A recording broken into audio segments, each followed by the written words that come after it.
அனைவருக்கும் வணக்கம். செல்வ செழிப்புடன் சிறப்பாக வாழ்வதற்காக கிருஷ்ண ஜெயந்தி அன்று கிருஷ்ணருக்கு இந்த 3 பொருள் சேர்த்து ஊற வைத்து நெய்வேத்தியமாக வைத்து பாருங்க. நிச்சயமாக உங்களுக்கு 100% உங்களுக்கு நல்ல பலன் கிடைக்கும். செல்வ செழிப்புடன் வாழ முடியும். பரம ஏழை கூட பணக்காரன் ஆகுவதற்கான யோகத்தை இந்த நெய்வேத்தியம் உங்களுக்கு நிச்சயமாக கொடுக்கும். கிருஷ்ண ஜெயந்தி மிகவும் சிறப்பான நாள். இந்த நாளன்று எளிமையான வழிபாடு செய்தாலும் நமக்கு நல்ல பலன் கிடைக்கும். கிருஷ்ணர் ஜெயந்தி என்று நம்ம தொடர்ந்து வருடம் வழிபாடு செய்கிறவங்க மட்டும்தான் செய்யணுமா, புதிதாக வழிபாடு செய்யலாமா அப்படின்னா தாராளமாக புதிதாக நம்ம வழிபாடு செய்யலாம்.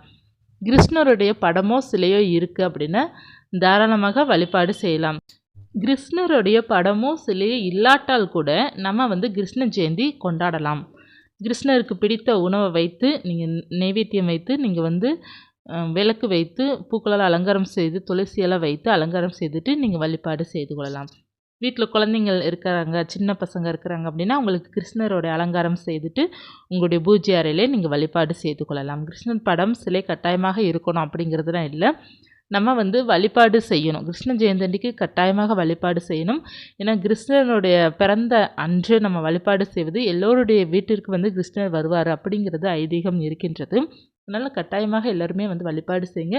முக்கியமாக குழந்தைகள் பாதம் போட வேண்டும். கிருஷ்ணனுடைய குழந்தையை பாதம் போட வேண்டும். நம்ம கையாலையும் போட்டுக்கலாம். நம்ம வீட்டில் சின்ன குழந்தைங்க இருக்காங்க அப்படின்னா குழந்தைங்களை வைத்து கூட நீங்கள் பாதம் வரைந்து கொள்ளலாம். ரொம்ப நல்லது. இதுதான் ரொம்ப முக்கியம். பாதம் வரைகிறதும் நெய்வேத்தியம் மற்றும் நீங்கள் கிருஷ்ணருக்கு எப்படி வழிபாடு செய்யணுமோ உங்களால் சிம்பிளாகவோ அல்லது உங்களால் எவ்வளோ சிறப்பாக வழிபாடு செய்ய முடியுமோ அவ்வளோ சிறப்பாக நீங்கள் வழிபாடு செய்துக்கோங்க. செய்துட்டு நம்ம முக்கியமாக வைக்க வேண்டிய பொருள் பார்த்தீங்க அப்படின்னா நம்ம கிருஷ்ணருக்கு வெண்ணெய் வைக்கிறது ரொம்ப பிடிக்கும். அதனால் வெண்ணெயோ அல்லது நீங்கள் உங்களால் முடிஞ்சால் வெண்ணெய் வைத்துக்கொள்ளலாம். அப்படி இல்லைன்னா நெய் கூட வைக்கலாம், பால் வைக்கலாம், இதெல்லாம் வைக்கலாம். இதில் முக்கியமான நெய்வேத்தியம் நீங்கள் செல்வ செழிப்புடன் வாழணும் அப்படின்னா இந்த நெய்வேத்தியத்தை நீங்கள் வைங்க. என்னென்ன வைக்க வேண்டும் அப்படின்னா இதற்கு தேவையானது 3 பொருள் என்ன அப்படின்னா 1 டம்ளர் பால், அவல் தேவைப்படும், கல்கண்டு கொஞ்சம் தேவைப்படும். 1 டம்ளர் பால் காய்ச்சி வச்சுக்கோங்க.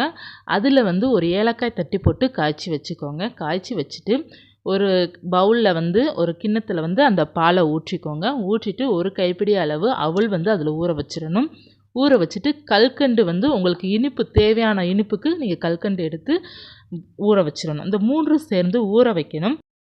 அது நல்லா அந்த அவல் நல்லா ஊறிய பிறகு நெய்வேத்தியமாக சுவாமி பாதத்துக்கிட்ட அந்த படத்துக்கிட்ட நீங்கள் வச்சுருங்க. இந்த 3 தாங்க தேவை. 1 டம்ளர் பால், நமக்கு தேவையான அளவு கல்கண்டு, அவல் சிவப்பு அவல் எடுக்கலாம் அல்லது வெள்ளை அவல் கூட எடுக்கலாம். உங்கள்கிட்ட அவல் எந்த அவல் கிடைக்குதோ அதை வாங்கிக்கோங்க. வாங்கி 1 கைப்பிடி அளவு போட்டுக்கோங்க. இதற்கு ரொம்ப செலவு கம்மி தான். ஆனால் இதற்கு பார்த்தீங்க அப்படின்னா நல்ல ஒரு பலன் கிடைக்கும். உங்களுக்கு வசதியான வாழ்க்கை வேண்டும் அப்படின்னா இந்த நெய்வேத்தியம் சுவாமிக்கு வச்சுருங்க. ஏன்னா கிருஷ்ணருக்கு ரொம்ப பிடித்தது பார்த்தீங்க அப்படின்னா அவல் தான். ஏன்னா அதற்கான கதைகள் நிறையா இருக்கின்றது. இந்த அவல் வைத்தாலே போதும். அவல் வெண்ணெய் இடம்பெற்றாலே ரொம்ப நல்லது. வெண்ணெய் கிடைச்சது அப்படின்னா வெண்ணெய் வைத்து வழிபாடு செய்து பாருங்கள், ரொம்ப நல்லது. இந்த நெய்வேத்தியம் கட்டாயமாக வைத்து செல்வ செழிப்புடன் நீங்கள் கிருஷ்ண ஜெயந்தி அன்று நீங்கள் வாழ வேண்டும் அப்படிங்கிறத இறைவனிடம் பிரார்த்தனை பண்ணிக்கிறேன். இந்த பதிவு உங்களுக்கு உபயோகமாக இருக்கும்னு நினைக்கிறேன்.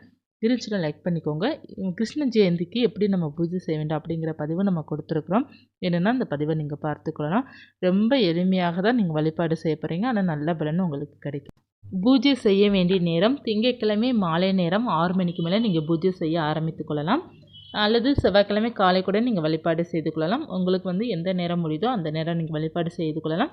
கிருஷ்ண ஜெயந்தி பொறுத்தவரை நமக்கு இரவு நேரம் ஆக ரொம்ப சிறப்பு தான். நீங்கள் 6 மணிக்கு மேலே ஆரம்பித்து நீங்கள் எப்போ வேணாலும் நீங்கள் பூஜை செய்து முடித்துக்கொள்ளலாம். திருப்தியை பண்ணி நீங்கள் முடிச்சுக்கோங்க. குழந்தை பாக்கியம் வேண்டும் அப்படி இருப்பவர்கள் வழிபாடு செய்யுங்க. அடுத்த வருடம் கிருஷ்ண ஜெயந்திக்கு உங்கள் கையில் குழந்தை நிச்சயமாக இருக்கும். நம்பிக்கையுடன் வழிபாடு செய்துக்கோங்க. மீண்டும் ஒரு தகவலை சந்திக்கிறேன். நன்றி.